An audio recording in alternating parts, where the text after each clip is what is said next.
So it's all very good to know what standard deviation is and how to use it with the bell curve, but you have to know how to calculate it, and that's a whole other matter. And I'm using a very terrible example, and I'm going to say, let's say that these are the heights of 10 students in a class. And the reason why it's a terrible example is because in order to really do standard deviation, you need a much larger sample. Otherwise, it really doesn't work. But for the sake of time, I'm just going to do this. And so I'm going to say these are the heights in inches of my students, and I have 62, 60, 58, 56, 59, 61, 64, 62, 59, 59. And when I add that all up, I get 60. Or that's not true. I get 600. Um, I want to calculate the mean. So in order to calculate the mean, which is my x bar, I take 600, and because I had 10 students, I divide by 10. And so my mean is 60. And you might say, oh, well, that's awfully convenient. And I do that. I did that for a reason, obviously. And so now I take the mean. Actually, I believe it's x minus x bar, but it doesn't really make a difference, and you'll see why in a minute. And I subtract. So I say 60 minus 62, I get a negative 2. 60 minus 60, I get 0. This is going to be negative 2 again. This is going to be a negative 4. This is going to be a negative 1. This is going to be a 1. This is going to be 4. This is going to be 2. This is going to be a negative 1 and negative 1. And then to calculate the variance, hello, Phoebe. Oh, Phoebe likes to come and visit us during standard deviation videos, apparently. You square it, so I get 4, 0, 4, 16, 1, 1, 16, 4, 1, and 1.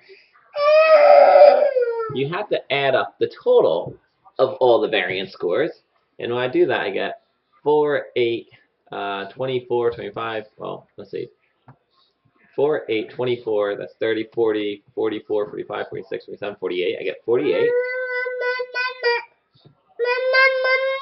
And now, in order to calculate the standard deviation, what you need to do is you need to take the sum total of your variance,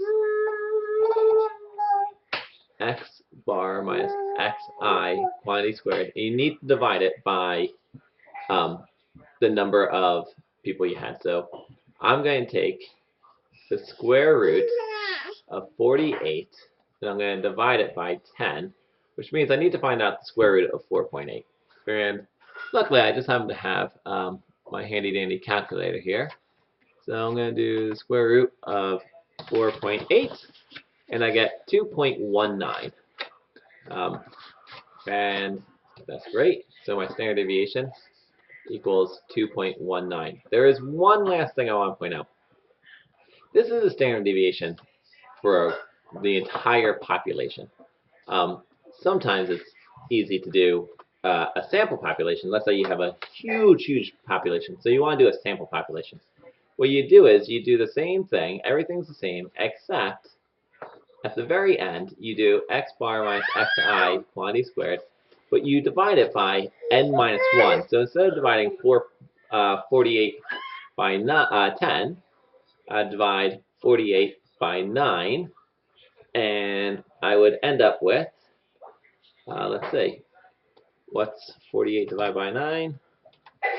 Is that, oh, it's 5.3 repeating. If I do 5.3 repeating, ooh, this video is challenging. I get 2.3, and so my standard deviation would be 2.31 approximately. And that's it. I think I had to end this video. I hope you learned something out of it. I hope you're not overcome with fear from my screaming child.